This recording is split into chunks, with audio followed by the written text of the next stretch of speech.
गोरे गोरे गाल गई गोरकी लागे छौसी नुरे आगे 16 के उम्र में तूता ढेला जहर के पूरी आगे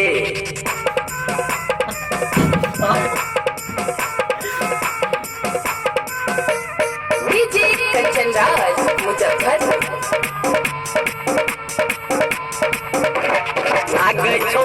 तोहर पर कहानी साल के आगे छो तोहर पर कहानी साल के लागे दिल करे जैसे निकाल के लागे दिल करे जैसे निकाल के आगे छो तोहर पर कहानी साल के लागे दिल करे जैसे निकाल के हम दीवाना जाऊंगे तोहार लगा भाई है सोना के हमारा वाला प्यार के हमारा वाला प्यार लगा भाई है सोना के हमारा वाला